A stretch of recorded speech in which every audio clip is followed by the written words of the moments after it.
Mga catering, mga OFW. Ito yung mga pagkain namin, oh. Nasa Grand Golden Chinese Restaurant, seafood restaurant kami. Oh, ayan, mga pagkain.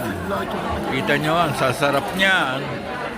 Oh, ito, pamangkin ko, si Justin. Ito yung kapatid ko, si Frida. Yan, daming tao, oh.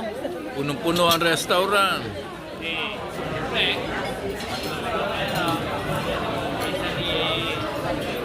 Oh, sige na, kakain na muna kami, mga catering, mga OFW.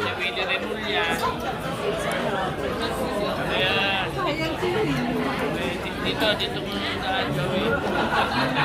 Sa likod ng kusina. Sasalubong sa iya kasi talang ng telepono. Dito na tip niya. Sino waiter mo? Sige, okay na yan.